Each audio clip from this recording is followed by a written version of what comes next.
Más que recursos, el podcast de AEDIPE Navarra La Rioja.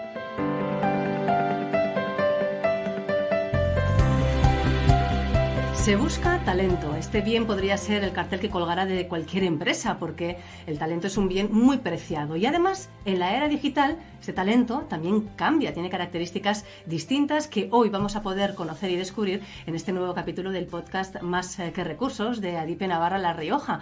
Hoy contamos con la ayuda, como siempre, de Alex Uriarte, el presidente de esta entidad, a quien le saludamos ya. Alex, ¿cómo estás? Muy bien, buenas tardes, Cristina. Pues nada, muy contento. Empezamos el primer episodio del año y nada, muy contento además con el invitado que tenemos hoy, con Eduardo Lazcano, que me gustaría un poco contar también cómo lo conocí. En realidad era una formación en la cual yo estaba inscrito y el día que él exponía no pude estar. Entonces hubo la oportunidad de tener una tutoría y por aprovechar un poco el conocimiento tuvimos una conversación larga y súper entretenida en el que, bueno, hubo yo creo que bastante feeling y compartimos unas cuantas cosas y le prometí en esa misma conversación que le iba a traer al podcast de AEDIPE y aquí estamos. O sea que nos han tardado, ha habido unos meses de decalaje, pero bueno, aquí estoy encantado de estar esta tarde contigo y con Eduardo. Una buena ocasión también para recordar aquello de lo que a veces parece una mala noticia, luego se convierte en buena, ¿no? No puedes acudir a la sesión y al final tienes esa conversación de tú a tú y esto se convierte aquí, en este podcast y con la oportunidad de saludar ya a Eduardo Lazcano. ¿Cómo estás, Eduardo? Bienvenido. ¿Cómo estás, Cristina? ¿Qué tal? Muchísimas gracias. Encantado de estar con vosotros. Y nosotros y nosotras todos aquí con ganas de escucharte. Me vas a dejar que haga una brevísima presentación y si me equivoco en algo de lo que cuento de ti, tú me corriges, ¿sí? ¿Vale? Bueno, pues Eduardo Lazcano es un especialista en comunicación, en transformación digital, en muchísimas otras cuestiones que tiene una dilatada experiencia. Durante 10 años estuvo trabajando para Pernod Ricard, luego pasó 7 años más en Movistar, un día, o no sé si un día, pero en un momento determinado sí que decidió lanzarse a la aventura y desde entonces pues es asesor en diversos temas siempre relacionados con la comunicación. Tiene en su haber 2 libros, uno sobre comunicación emocional y otro también sobre el tema que hoy nos ocupa, que es el talento en la era digital. Es asesor, como decíamos, y también conferenciante y da clases en diversas universidades y escuelas de negocio, como por ejemplo puede ser ESIC. Hiciste ese cambio, ese trasvase de la empresa tradicional a lanzarte a tu propia aventura y hoy tenemos la oportunidad de hablar contigo de talento y además en la era digital. Y tenemos mucho que preguntarte, Eduardo, pero en primer lugar sí que te haremos esa primera pregunta para poder saber cómo tenemos que abordar el talento ahora en la era digital y cómo lo digital ha transformado el modo en el que operamos en las organizaciones, el mundo de la empresa en general. Tela, ¿eh? Vaya, la cuestión es, no, es brutal. Es obvio que la transformación digital ha transformado todo.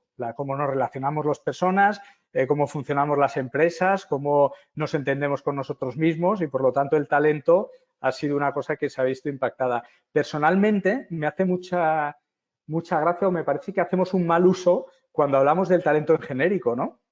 Porque para mí la gran cuestión y lo que me absorbe la cabeza y la forma de trabajar y las inquietudes que intento resolver con la gente con la que trabajo es que el talento no es único. Es un tío muy talentoso. Es como cuando dicen, es una película muy buena. Pues no sé, Cristina, es que no sé si a ti te hacen gracia cosas que a mí no y no sé si a Alex le parecen emocionantes cosas que a mí no. Entonces el talento no... Está muy bien hablar de ello, está muy bien hablar, y es verdad, ese hype de que se ha revolucionado, el talento es más importante que nunca, pero vamos a ver qué talento, ¿no? Claro, pues igual empezamos por ahí, ¿no? ¿Qué es el talento? ¿Qué es para ti?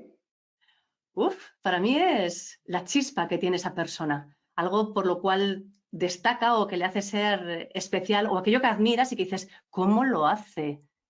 Quiero eso para mí. Y entonces ahora, te digo, la referenciación entonces es externa, según cómo lo planteas, ¿no? Es decir, es la gente la que dice que lo haces bien o eres tú la que consideras que lo haces bien. Yo creo que el talento es algo que existe, que está ahí, que lo tienen los demás y que también lo tenemos cada uno de nosotros, pero que a veces nos falta la autoestima o la capacidad para reconocer aquello en lo que somos buenos y somos buenas y que, en mi humilde opinión, porque yo no soy experta en esto, pero sí que es algo que creo que nos viene muy bien saber en qué somos realmente buenos para luego apostar por ello y sacarle el máximo partido también y compartirlo con los demás. Eso sería Y una mi pregunta más, definición de Cristina. talento, pero así, a bote pronto, que me pillas. Una pregunta más como persona de la calle, que es lo que nos interesa. ¿Y el talento se nace o se hace? Creo que hay una parte innata, pero que si no se trabaja, puede no morir, pero puede no brillar tanto como si no lo estimulas. Pienso, pero ser muy talentoso en algo para lo cual la naturaleza no te ha dotado, también creo que es muy difícil, mucho más difícil. Perfecto. Mi cuestión es que en todo lo que has dicho no hay respuestas correctas ni incorrectas. Ujú. Es que es algo tan diverso, tan interpretable, que ¿qué es el talento? Yo que sé qué es el talento. A lo mejor yo puedo considerar talentoso algo que tú haces con facilidad y que a mí me cuesta, o puedo considerarte talentoso por el esfuerzo que pones para el esfuerzo propio, es un talento en sí, ¿no? Entonces, vuelvo a lo mismo del principio. Creo que la gracia está en entender qué es lo que necesitas y valorar a quien lo hace. Llamémoslo talento, llamémoslo como quieras, pero valorar la aportación de valor del que lo hace. Y esa para mí es la conversación, no la conversación de si te ponen una etiqueta de eres súper inteligente o eres súper dotado que nos ponían de pequeños, ¿no? Con el IQ. Me parece estéril la conversación. Eduardo, yo creo que en general como sociedad y especialmente en las empresas hemos avanzado mucho en diversidad, o deberíamos, vamos a pensar, ¿no? La gran asignatura es la diversidad del talento. Muchas veces tengo la intuición de que contratamos siempre el mismo perfil, los mismos talentos, buscamos las mismas cosas, igual no percibimos esa diversidad.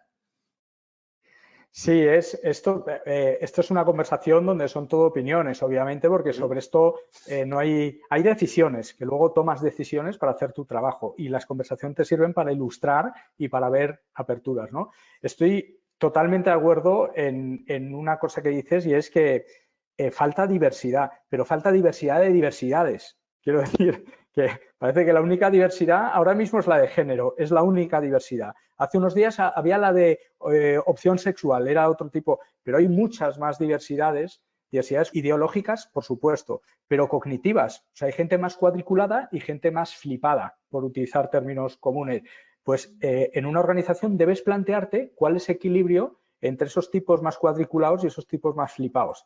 Porque si eres una startup, solo te vas a rodear de flipados, porque son los que no te ponen pegas y así acaban las startups despeñándose en la primera curva. Las empresas demasiado tradicionales son demasiado cuadriculadas y les falta un poco de talento. Entonces, es esa decisión de voy a abrirme a la diversidad es probablemente la decisión más crítica de un gestor de personas de una compañía. ¿Hasta qué punto abro el scope, ¿no? Generacional. Es que, no sé, yo trabajo en marketing. De verdad, en marketing nos comemos a los mayores. No conoces a un tipo de más de 40 años en un departamento de marketing que no sea director de marketing. Nos deshacemos de ellos en el desagüe, los quemamos en barriles con ácido porque no existe el marketingiano de... Entonces, hay un problema están en las agencias y las consultoras que luego... Pero hay un problema de diversidad, es que desde cuantos más focos ilumines la habitación, con más luz lo ves todo, ¿no? Claro, y ahora esa habitación ya no tiene paredes, sino que es digital, es virtual. O sea, cómo el ámbito digital está afectando precisamente a esto de lo que estamos hablando, al talento, a la diversidad, a los perfiles que necesitamos en nuestro proyecto. ¿Cómo nos ha cambiado? Sí, hay tantos virajes. Uno de los virajes es el del conocimiento, ¿no? Joder, de verdad que intento ser amable casi siempre, pero hay veces que te salen impertinencias. Y me acuerdo una vez que llega un tipo y me dice, mira, es que llevo 23 años haciéndolo. Y no, pues ya es 23 años haciéndolo mal. Porque en aquella época había una forma de hacerlo bien y una forma de hacerlo mal. Uno de los grandes virajes es que todo lo que hayamos aprendido, cuando has dicho, es especialista, ¿especialista de qué? ¿Experto en qué? Si estoy averiguando nuevos nudos cada día. Entonces, ese es un gran viraje. El conocimiento estático es irrelevante, con lo cual por eso hay tanta tanto primado de las soft skills y de pues, resolución de problemas complejos y este tipo de cosas que han cambiado realmente ese conocimiento monolítico, ¿no? Sabías cómo se hacían las cosas, las hacías. Pues ahora el talento ha virado más a la capacidad de reacción, de interpretación, de análisis. Un poco, ¿no? Lo que decía Alex, todo lo que las máquinas no puedan hacer, ¿no? Antes buscabas un ingeniero de caminos porque era lo que necesitabas, pero ahora ¿qué buscas? Ya no te vale el título, antes era más fácil, pedías títulos. El que lo tenía te valía. ¿Ahora? Vamos a fantasear, ¿eh? No, obviamente todo esto que voy a decir es un disparate, pero para mí hay dos tipos de profesiones. Aquellas en las que si fallas muere alguien, para las cuales entiendo que hace falta una acreditación. Para construir un puente, en mi opinión, hace falta una acreditación. Para abrir un paciente hace falta una acreditación. Para coger un avión, para mí eso es un equivalente de carrera, porque requiere una acreditación. Entonces, todas esas lo tenemos claro, ¿no? Que el sistema educativo tiene que ser tal. Y luego tienes una empresa que están a tortas entre ellos. ¿Cómo resuelves eso? Un cliente que no te comprende, tú que no comprendes a un cliente, todo ese tipo de un negocio que aparece que tú no sabías ni que existía. Para todo eso, obviamente, se ha vuelto todo mucho más diverso. Entonces, en mi opinión, lo que falta en la descompensación es la biblioteca, ¿no? Tenemos mucha biblioteca, pero muy poca biblioteca. Vivimos pocas cosas, tenemos poca calle. Y por poner un ejemplo muy, muy tonto, cuando he trabajado 10 años en bebidas alcohólicas, tenía una televisión en el despacho y la tenía siempre puesta, con el programa de máxima audiencia en ese momento del día. No, obviamente que no fuesen series ni fuese concursos, sí me valía, ¿no? Mujeres y hombres y viceversa, teniéndolo cada día de 1 a 2, no sé a qué hora era, de 1 a 2 en la oficina todos los días mientras yo trabajaba, me ha ayudado a comprender muchísimo mejor al target de Valentine's, o por lo menos igual que todos los informes, estudios, reuniones que he tenido por otro lado. Entonces, para mí ese es el gran cambio. Hay unas cosas que hace falta una acreditación y una performance adecuada y hacer las cosas bien. Y luego hay otras cosas donde hay que mezclar, hay que meter un poco más de calle, un poco más de vida, de comprender a las personas, de entender mecánicas. Claro, pero ahí está, por ejemplo, Alex y sus compañeros y compañeras de profesión, que son los que tienen que reclutar, con lo fea que es esa palabra, y cómo miden esas características, cómo consiguen apreciar esas habilidades en los demás. Y perdona, Alex, me he adelantado, pero es que me corroe cómo hacéis vosotros vuestra labor. Creo que por alusiones, Alex. Bueno, Eduardo sabe porque hemos compartido en eso. Yo creo que hoy en día hay muchas herramientas, pero yo creo que Eduardo lo puede explicar muy bien. Yo que pertenezco yo me autodenomino flipado. Lo que te decía Eduardo, que tiene que haber un poco de diversidad, pues yo pertenezco a los flipados. No tengo ningún problema en reconocerlo. Compartimos un poco eso, pero ¿cómo nos puede ayudar el mundo digital, ¿no? ¿Qué cosas tenemos en inteligencia artificial, en detección de talento, para ver un poco esa diversidad o poder trabajar un poco más esa parte que decía soft, etcétera? Molaría crear un proceso ahora. Si tuviésemos una pizarra, diríamos un proceso. El primero, introspección, ¿no? De saber lo que necesito. ¿Cuánta gente hay invirtiendo en Big Data cuando lo que necesita es un CRM de andar por casa? ¿Cuánta gente hay metiendo a visionarios cuando lo que necesitas es un poco de sensibilidad más humana para llevar una estructura muy paternalizada hacia adelante? Entonces, lo primero es la introspección. Lo segundo que te da la tecnología es el ancho de banda. Ahora tienes acceso a cualquiera. Antes era más limitado, ahora mismo tú puedes ponerte en contacto con cualquier persona del mundo y saber relativamente bastante de cualquier persona del mundo solo con las herramientas que hay digitales. Luego hay el filtrado. El filtrado, y esto depende de si eres más tecnócrata o eres más humanista, ¿no? O sea, ojalá el filtrado llegase a tener la potencia o la complejidad que tiene el ser humano. El ser humano es mucho más complejo, en mi opinión. Entonces, el filtrado sí que te da un primer rango. Hablamos mucho de los perfiles conductuales, ¿no? Del DISC, si eres rojo, amarillo, verde, o de 16 personalities o cualquier cosa de estas. Y sí que te ayuda a comprender más o menos grandes rasgos de determinadas personas si están polarizadas. Si la persona está más equilibrada, hay que buscar más. Pero sí que creo que sí que sirven de filtro. Creo que sí que están bien.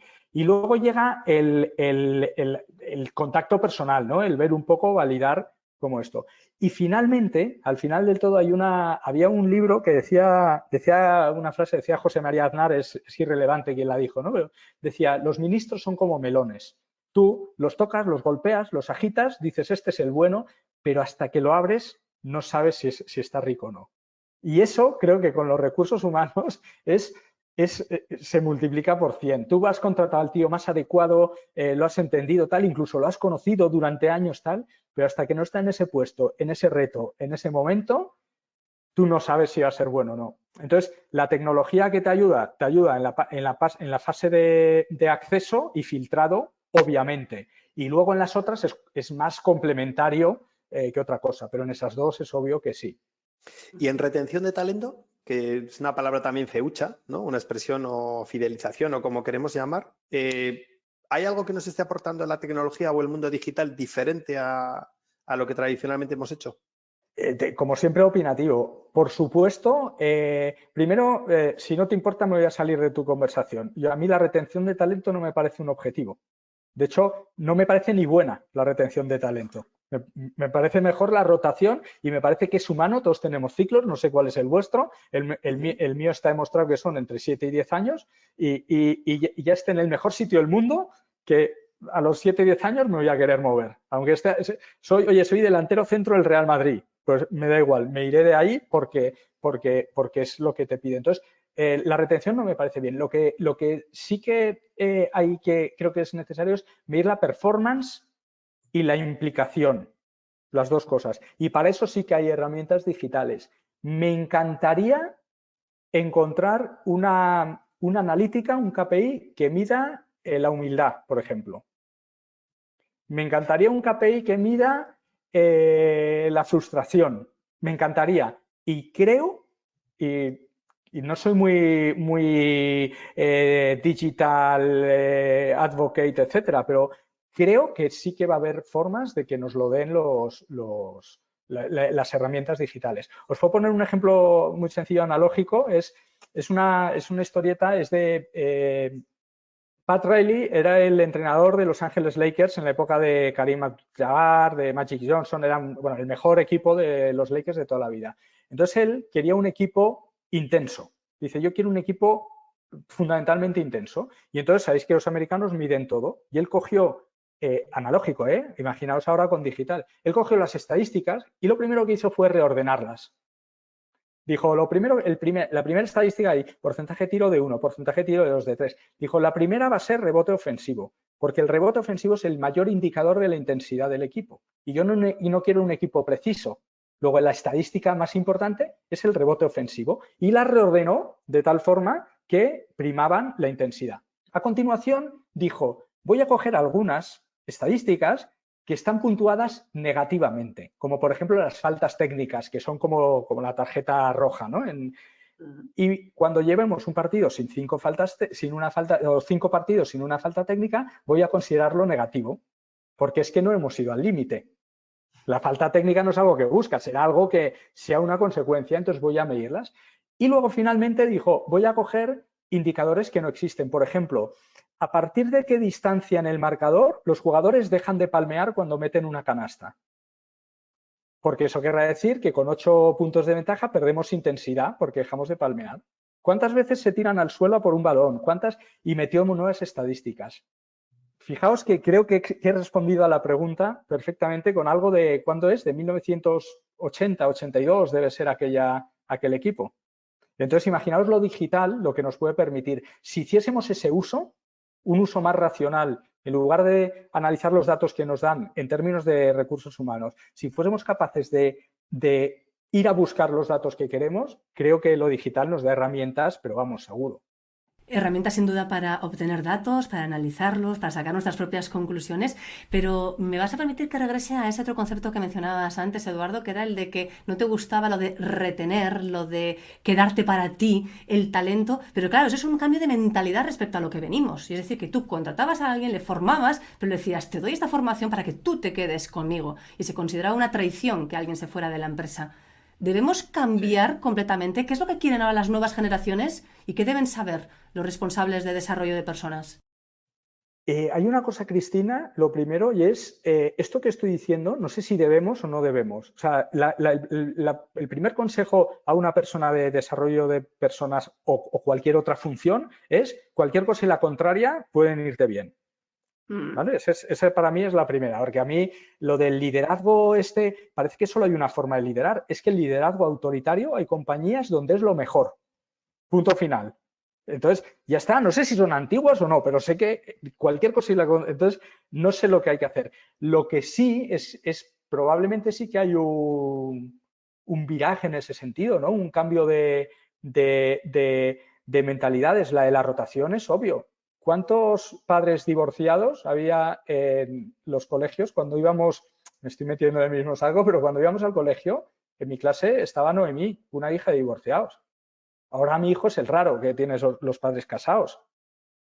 Tenemos otra pauta y otros plazos y aguantamos menos. Pues ¿por qué en el trabajo va a ser distinto? Es una observación puramente sociológica. Otra cosa es no invertir en la gente. Que porque se te vaya a ir, no inviertas. Yo creo que esto es una cosa que hay que hacer como acto de fe y un KPI bueno, ¿cuál es? Pues si pagas por debajo del mercado y se te va poca gente, ese es un buen síntoma. Obviamente, porque se está quedando la gente por menos precio y que algo les estarás dando. Pero lo que no debe de ser, en mi opinión, es un objetivo final el que la gente se quede. Creo que es muy sano que la gente se mueva y que la gente se refresque y te refresques tú también. O sea, gente dinámica de empresas dinámicas. Entonces. La mentalidad, desde que abandoné la multinacional y sigo siendo ejecutivo de mentalidad, encontré una cosa maravillosa que se llama ser autónomo. Y ser autónomo, vamos a abstraer la palabra y a elevarla. Es decir, nadie te tiene que decir lo que tienes que hacer. Y creo que en las compañías ese debería ser el objetivo. Sí, bueno, yo creo que hay cierta tendencia, ¿no? A intraliderazgo o intraemprendimiento, todo ese tipo de palabras que nos tenemos, que somos muy de la función de inventarnos, ¿no? Siempre de ponerle etiquetas, pero yo creo que es un poco ese el concepto, ¿no? Oye, Eduardo, a mí hay una frase que me gusta mucho, que siempre comentas, quien comprende a las personas comprende el mundo, ¿vale? A las personas que no han tenido la oportunidad de leerte o de escucharte en otras oportunidades, ¿qué quieres decirles con eso? Es tendencioso, es sesgado, porque es una cosa, bueno, tú lo sabes, a mí no me gusta la música, no tengo Spotify, nunca escucho música porque no me produce efecto, ¿no? Hay gente que se llama anedonia musical, no pasa nada, pero sí hay una cosa que me atrae mucho son las personas, ¿no? He trabajado muchos años en música y me ponía en los conciertos en la cabina de sonido mirando a la gente y me pasaba el concierto observando y esa obsesión es por lo que hago este comentario y ahora si Cristina me dice, ¿qué deberíamos hacer? Yo diría, pero debemos a la gente que os gusten las personas, a los que no hace falta. Pero sí es verdad que hay una persona detrás de todo, salvo en conceptualización matemática abstracta, hasta ese matemático necesita renovar una beca y esa beca se la da una persona. Entonces, creo que el trabajar en comprender a las personas, aparte de que vendría mejor a la sociedad por hacer el ejercicio, creo que hace un mejor trabajo, tanto de vosotros gestores de personas como yo resolviendo problemas. Por ejemplo, os pongo ejemplo sencillo. Antes, cuando empecé a dar conferencias, bueno, ¿y de qué quieres que hable? Pues cuéntanos la alfombra verde, el caso Valentine's, el no sé qué tal. Y luego, oye, pues háblanos de digitalización, háblanos de tal. Desde hace como 5 años, cuando me siento delante de una empresa que me contrata para una convención y de una empresa, les hago la siguiente pregunta. No pregunto de qué vamos a hablar. Les digo, ¿cómo va a entrar la gente en la sala y cómo quieres que salga? Porque de qué hablemos ahí te es irrelevante. Te da igual. Lo que tienes es gente descreída, desinvolucrada con el proyecto y lo que quieres es que salgan enganchadas. Vale, ya lo he entendido. Entonces, es a esto a lo que me refiero. O otro ejemplo similar. Ahora me contrata gente, ¿no? Pues soy un fulano, vivo en la calle y me llaman y me contratan para tal. Y me piden, imagínate, un plan de negocio o una estrategia de comunicación interna o lo que sea. Yo siempre intento leer lo que me están pidiendo. ¿vale? Por ejemplo, ahora es la sostenibilidad, ¿no? Mucha gente viene, oye, hazme un proyecto de sostenibilidad, una estrategia de sostenibilidad. Esa persona que te está comprando, comprender a las personas para qué sirve, para entender que ese tipo, la estrategia a lo mejor hace cosas, a lo mejor no, a lo mejor le es más útil, lo que te está comprando es discurso, porque su CEO se le ha metido en la cabeza que esto es muy importante y si no soy capaz de mantenerle una conversación de 20 minutos metiéndole pedradas en la cabeza con este tema, va a pensar que no estoy preparado para liderarlo. Y lo pintamos en modo estrategia o a lo mejor acabamos haciendo otra cosa. Pero lo que hay que tener claro es lo que quiere la persona. Y es a eso a lo que me refiero, hacer una interpretación humana de todo lo que te pasa alrededor. Creo que es un ejercicio súper sano. ¿Y respondemos todas las personas a patrones concretos? Es decir, ¿podemos identificarnos o no? ¿O eso es una patraña que algunos ha inventado? Bueno, eso existe desde que existe la humanidad. O sea, tú has reconocido, uy, ese tío no tiene buena pinta. Ese tiene pinta de ser muy simpático, y esos son patrones que utiliza el cerebro para ahorrar energía y estereotipar a la gente. Y no es malo, o sea, es curva de U invertida. Es bueno hasta que empieza a ser malo. El patrón es bueno porque te hace ahorrar tiempo hasta que empiezas a estereotipar demasiado y no te permites conocer a la persona. Entonces, obviamente sí, y depende a qué nivel. ¿Qué ocurre? Hay gente que coge la metodología DISC y dice, no, tú eres un azul, por lo tanto, tú solo entiendes de números, y ha generado un arquetipado que no tiene nada que ver con la carga de azul que tiene una persona con unas determinadas características. El que sea azul es una referencia, el que sea amarillo es otra referencia. Entonces, sí se puede, obviamente siempre identificamos a gente y tú lo ves, cuando ves a alguien, se parece a este en este comportamiento y a este otro en este otro comportamiento. Y tu inconsciente ahí es donde moldea el ser humano. Y por supuesto que se puede. Los de ventas, esos que los de marketing llamábamos blue collars, esos palurdos que no tienen ni carrera, ¿qué vas a ver ese de ventas que está siempre en la calle? Esos son los que más saben de esto, precisamente. Y creo que sí, se puede estereotipar, se puede categorizar y reconocer. Otra cosa es que lo lleves al extremo en su utilización. Eso para mí es un error. El ser humano, gracias a Dios, es mucho más complejo y mucho más maravilloso que todo esto. Y ahí hay una parte de intuición, es experiencia, es conocimiento. ¿Cómo se llega un poco a ese superpoder?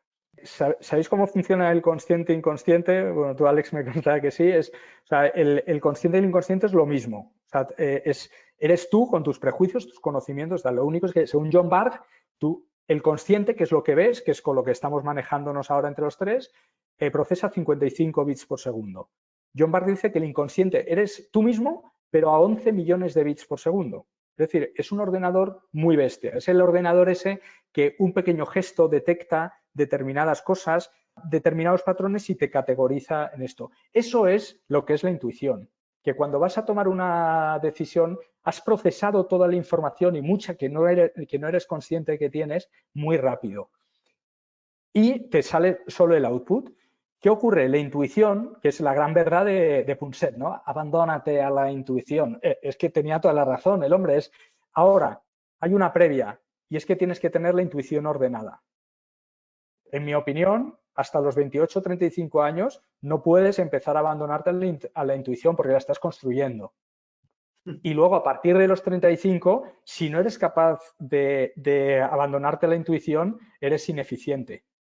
Me da igual a que te dediques. Si eres de números, tú en un Excel, hay gente que conoceréis como yo que en un Excel hace un barrido y ha detectado no ha pensado, se ha abandonado la intuición y ha ido directo al fallo. Pues hay gente que un error de comunicación lo vemos en un minuto. Vosotros veréis un tipo que se va a convertir en tóxico dentro de una organización, lo detectaréis con meses, con una intuición adecuadamente alineada. Entonces, la intuición sí, por supuesto, o sea, en mi opinión, vamos, por supuesto, sin duda. Lo único es que no todas las intuiciones están bien ordenadas.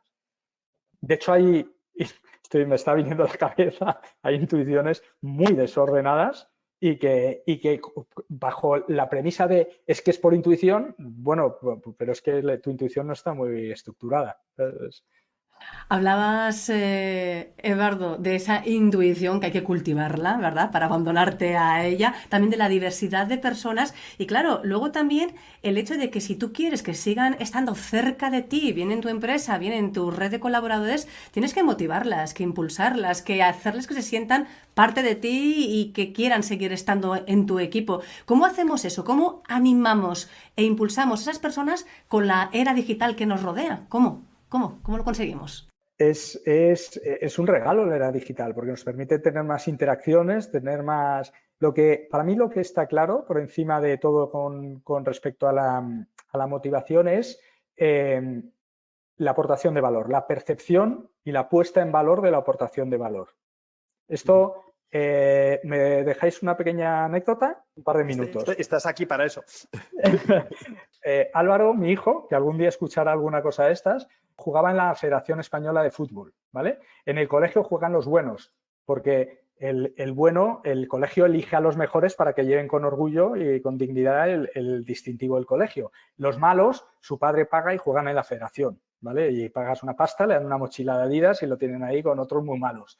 Pero cuando digo malo, no es malo, es horrible. O sea, Álvaro era malo, era de vergüenza ajena, pero terrorífico. De hecho, yo veía el partido, me ponía en una esquina con la música a toda pastilla, porque un día iba a escuchar un comentario de un padre, me iba a ofender porque es mi hijo, pero es que ese padre iba a tener razón, porque es que de verdad se cargaba el partido. Pero el cabrón era feliz, el cabrón se lo pasaba con los amigos, le gustaban los entrenamientos, que es algo que no tiene ni pies ni cabeza.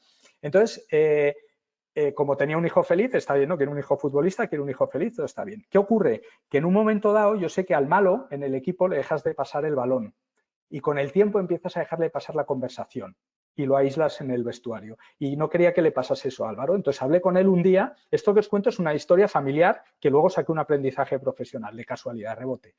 Y le digo, Álvaro, ¿tú quién es el bueno del equipo? Me dice, el bueno es Guille. ¿Y qué hace Guille? Pues Guille la controla, regatea, remata, mete goles. Y digo, un fuera de serie. ¿Y tú eres capaz de hacer lo que hace Guille? Aquí, Cristina, empezamos a hablar de, ¿tú eres capaz de hacer lo que hace Guille? Me dice, papá, esta conversación no sé muy bien a dónde la llevas. Yo, bueno, no pasa nada.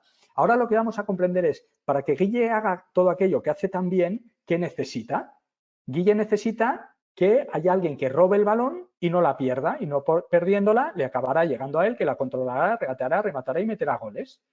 Y entonces el padre Guille le daba la paga gamificada, le daba 1 euro por cada gol que metía los domingos.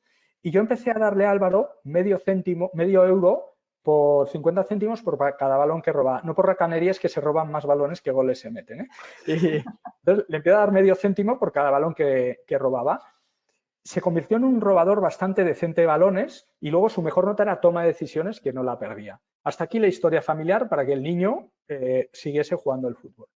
¿Cuál es el aprendizaje? Mi sorpresa fue que de repente empecé a ver a Álvaro desempeñar una tarea nominalmente poco digna con todo el orgullo del mundo. Y fue cuando comprendió su contribución a la mecánica holística de la organización. Cuando vi a Álvaro el orgullo de ser un buen robador de balones, jamás dejé de crear un equipo de trabajo sin explicar a cada uno cuál es su contribución a la mecánica de la organización del equipo. Porque no hay nada que motive más que el sentirte útil. Luego el resto son accesorios. Y cuando digo esto, lo digo a todos los niveles. Hay un entrenador de baloncesto también de UCLA, de la universitario, el mejor de la historia, John Wooden, y él dice, el tío es un viejecito maestro, y dice, a mí me llegan los jugadores, los chavales, y son tarros de nata o tarros de mierda. Y mi trabajo es quitar mierda y poner nata, o quitar nata y poner mierda. Es que hay gente que le viene muy bien que le explique su contribución a la mecánica holística para que vean que no es tanta. Por ejemplo, a los de digital. Entonces, esa es, respondiendo a la motivación, para mí la clave es sentirse útiles. Y luego tienes una serie de complementos, que es escucharte, que está no sé qué, pero eso lo meto dentro del clima. La primera, sentirte útil. Bueno, fantásticas las anécdotas. Eduardo, solamente déjame que matice y que te pinche un poquito más en tu respuesta, porque tu respuesta es muy válida tanto en el plano personal como en el profesional. Pero en lo digital, ¿cómo encajamos todo esto? O sea, ¿cómo sacamos el máximo potencial a lo digital para poder impulsar esa motivación de que cada cual se sienta digno y orgulloso de hacer lo que hace? Sí, para mí dos vías. La primera, la medición, volvemos siempre. O sea, el entender la mecánica, la contribución, hoy en día podemos medirlo todo. Entonces, esta es una gran clave. Y luego la automatización. Sentirte útil, hay experimentos, los conoceréis, ¿no? En psicología conductual, que te cogen, te hacen hacer un Lego, te lo dan y te lo desmontan delante tuyo y miden la frustración que te genera el ver la poca utilidad de las cosas, ¿no? Entonces, la automatización, el saber que haces algo y que cuanto más automatices al tipo y digas, oye, esto vamos a esforzarnos en automatizarlo porque te necesito haciendo esto que contribuyes más y aportas más valor, creo que esas dos vías, automatización y medición, son la gran aportación de todo lo digital, tecnológico, llamémoslo a todos los niveles. ¿Y cómo estamos en ese sentido? Tú que te toca ver muchas empresas que bueno, pues tienes un ecosistema muy amplio y tal, ¿cuánto nos queda? ¿O qué nota nos pones? Hay, por poner una cosa a lo que dice Cristina, añadir, cuando dices digital, yo no entiendo digital solo como tecnología, ¿eh? Entiendo digital también como mentalidad. Como Por mindset, eso ¿no? hay muchas cosas que cuento. Entonces, creo, la respuesta me la dio un tío, me llamaron un día de una empresa, una multi, para ofrecerme un trabajo y al final le dije, mira, tú sabes que esto que pides, que es alguien que se maneje bien en la grasa corporativa, pero que tenga una mentalidad abierta, te resulta difícil de encontrar. Yo soy caro para lo que tú quieres hacer, pero también sabes que lo que quieres que se haga, yo te lo puedo hacer en 3 días.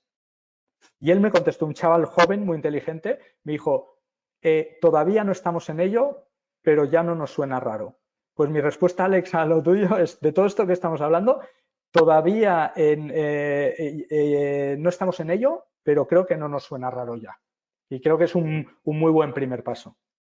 Está en las conversaciones, digamos, ¿no? Empieza. Sí, se acepta y estas cosas, oye, todavía te cuesta el medir determinadas cosas, te cuesta el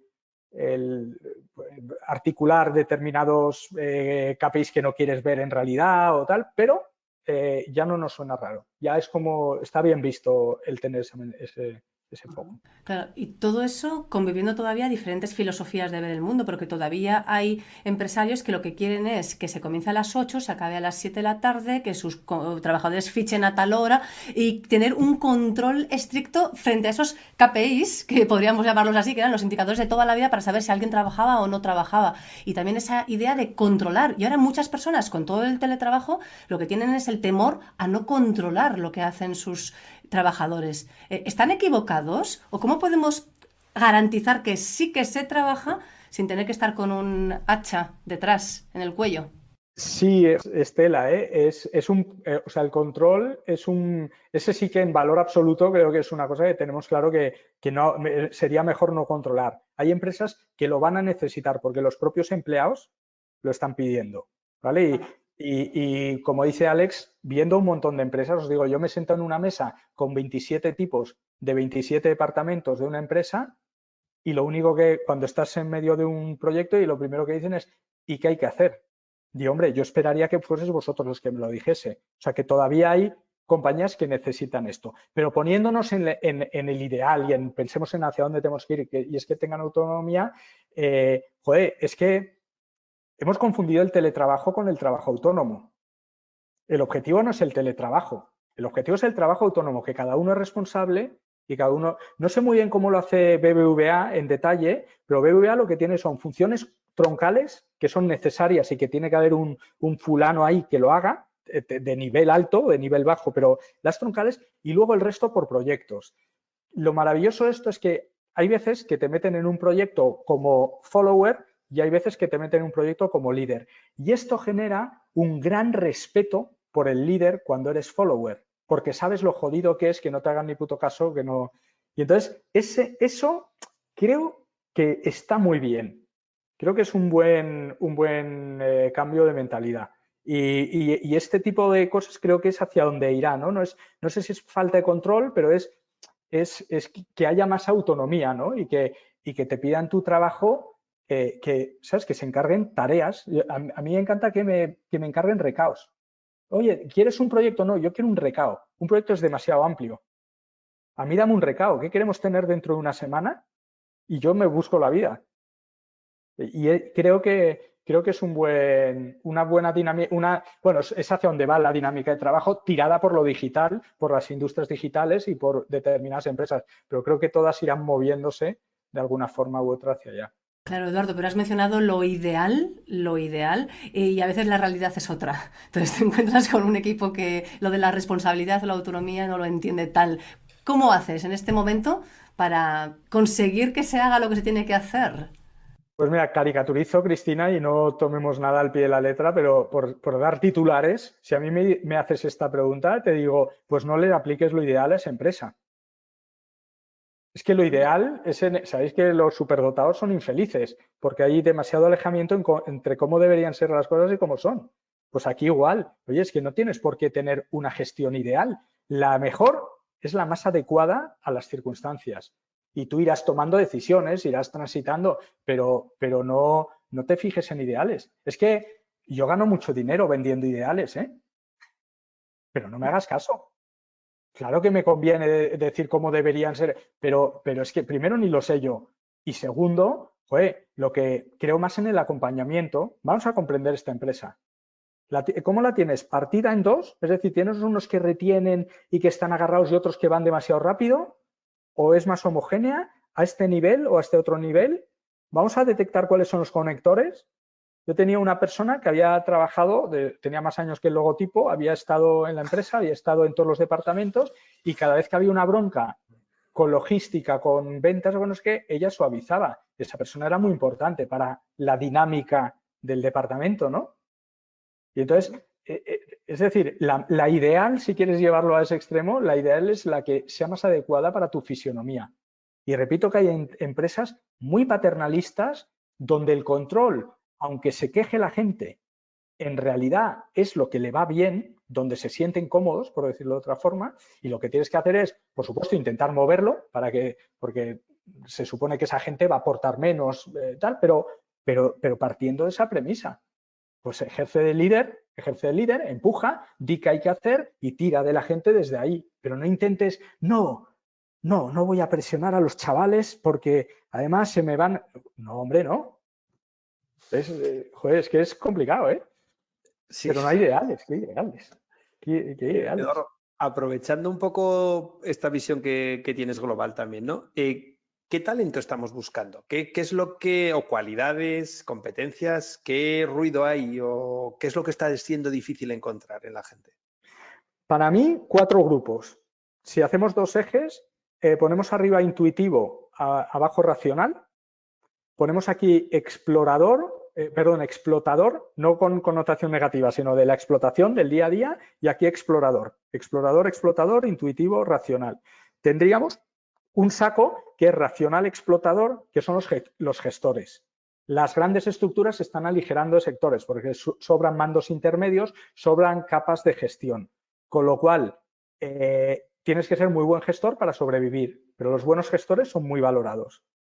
Si nos vamos a la parte de arriba, que es explotador, digamos que corto plazo, intuitivo, son comerciales de calle, gente que tenga calle, gente que conozca la industria, que conozca los agentes que intervienen en esa industria, que conozca casuística, que viva un poco con esa mochila intuitiva y ordene. Ese son otro tipo de talentos. Otro tipo de talentos son los intuitivos exploradores. Son, pues eso, los más creativo, más disruptivo, más diferentes enfoques, etcétera. Y luego tienes los que exploran racionalmente, que son los del método. Y estos tienen muchísimo valor hoy en día, ¿no?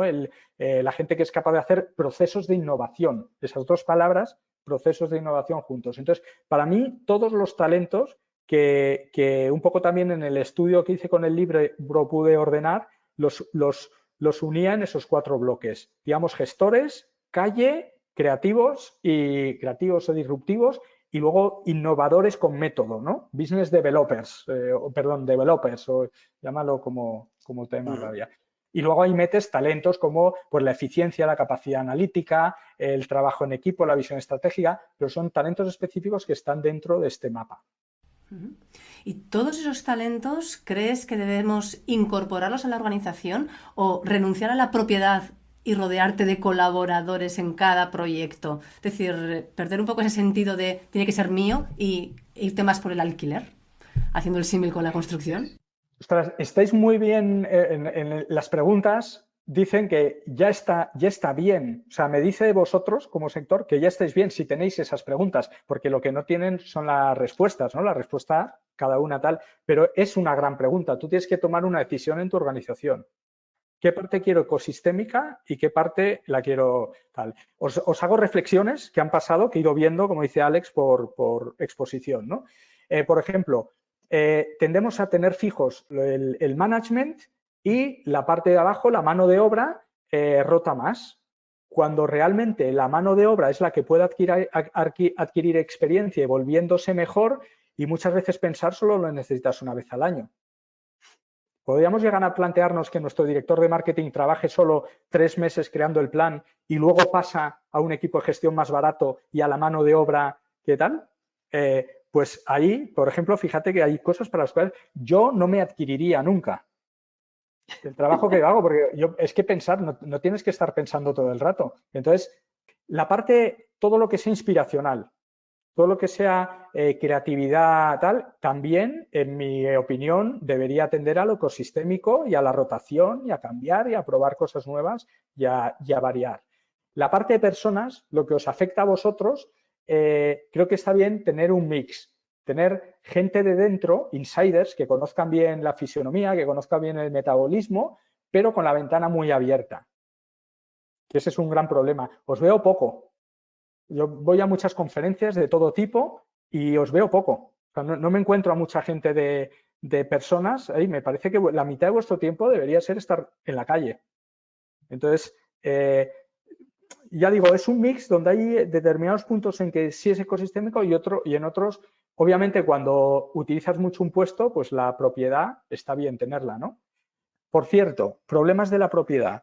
Lo primero, aunque tú me utilices mucho, si lo que yo hago requiere inspiración, mejor no tenerme en propiedad para poder cambiarme cuando lo necesites. Segundo, y me pasa a mí, me pasa a mí que me considero el tipo más independiente del mundo, en el momento en que tengo un jefe que me paga una nómina, me vuelvo servil. Empiezo a hablar con mis amigos, digo, mi jefe, y de repente me estoy refiriendo a este tío como mi jefe. Me gustaría que fuese mi cliente. En el momento en que es mi jefe, me vuelvo servil. Y en el momento hubo y al revés igual, cuando tú a un tipo de fuera lo adquieres, tienes sensación de propiedad sobre él, le pierdes el respeto. Entonces, a mí me gusta jugar independiente por eso, porque la propiedad es muy...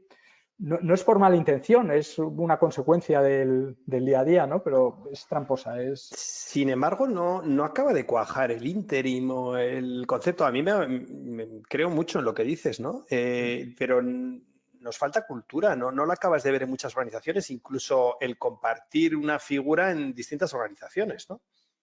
Sí, no estamos en ello, pero ya no nos suena raro. Efectivamente no estamos en ello, pero bueno, pero ya hay cosas, ¿eh? Ya hay cosas y ya hay gente que comparte talento.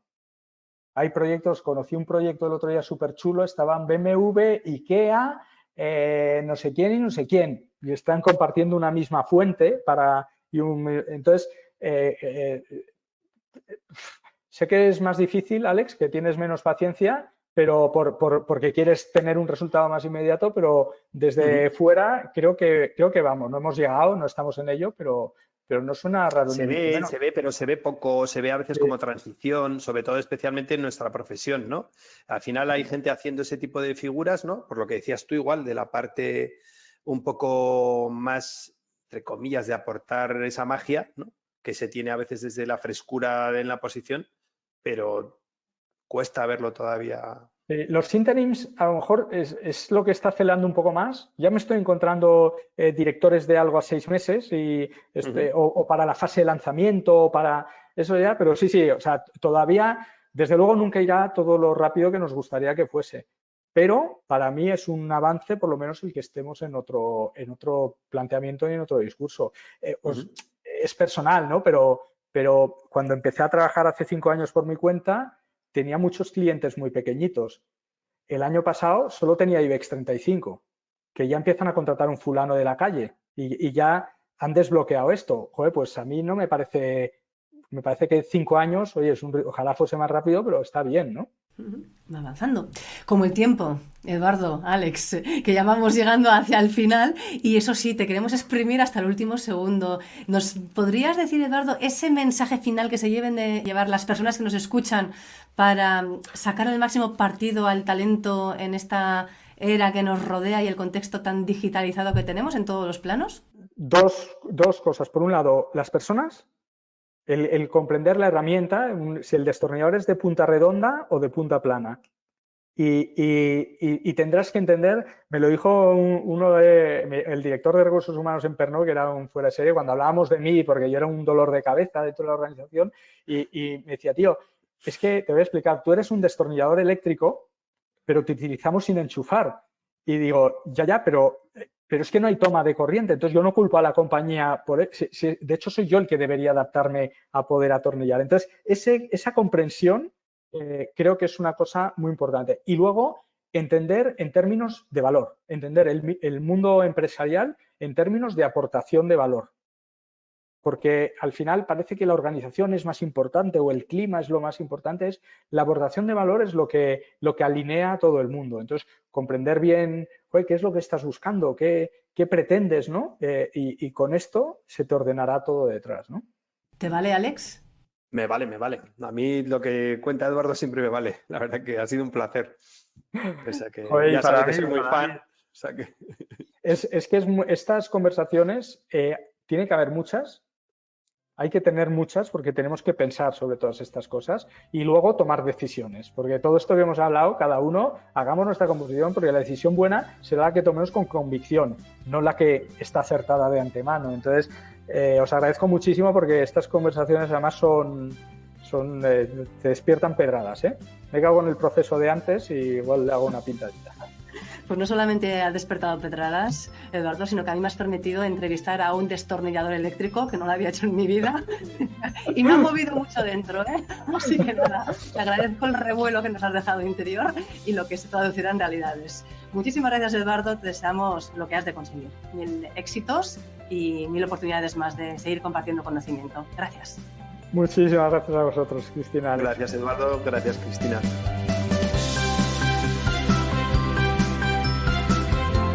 Más que recursos, el podcast de AEDIPE Navarra La Rioja.